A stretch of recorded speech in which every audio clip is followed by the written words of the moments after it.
Mom, Chris just proposed to me, Lena said, tilting her head, waiting for her mother's reaction. Well, finally, Elvira sighed in relief.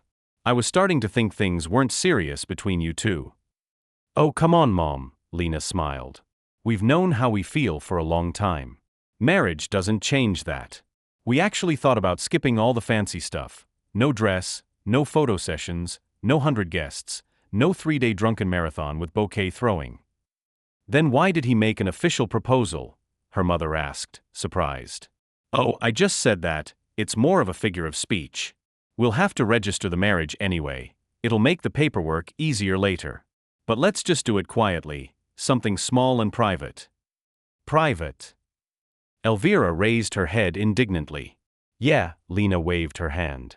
We were thinking of just signing the papers, and that's it. But I can already feel you won't let that happen, and neither will Chris's parents. Of course not, her mother protested. What kind of nonsense is that? We're not paupers. Our daughter's not going to get married like a stray dog between breakfast and lunch. And Chris's parents will agree with us. There should be a proper wedding, a dress, rings, a banquet at a good restaurant, a limo. We didn't raise you to scrimp on your own wedding.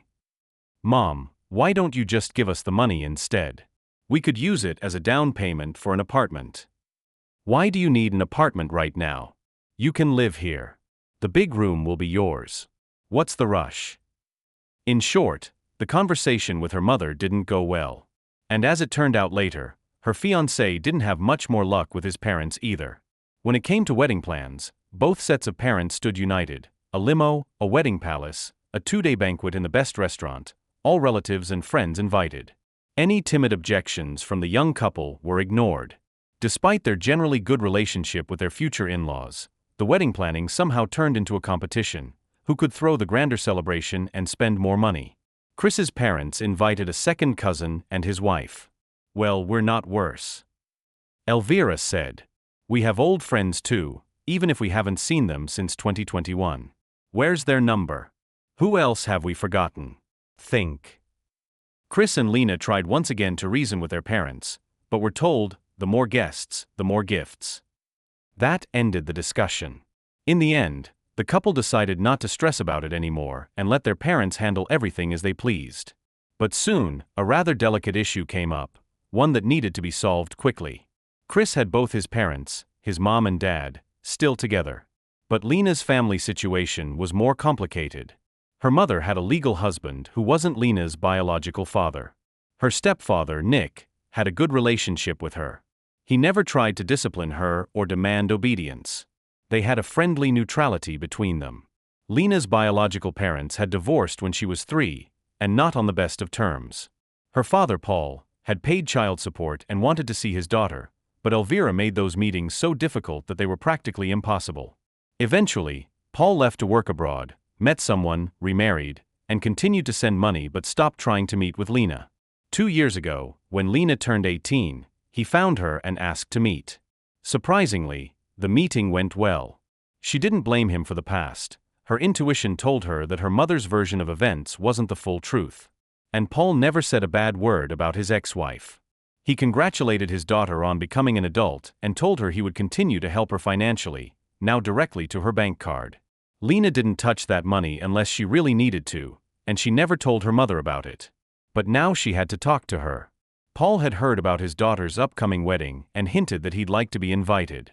Lena said she and Chris would be happy to have him there, but she needed to tell her mother first. She expected resistance, but not the storm that followed. Are you out of your mind? Elvira shouted. How could you meet with that man? Accept gifts from him?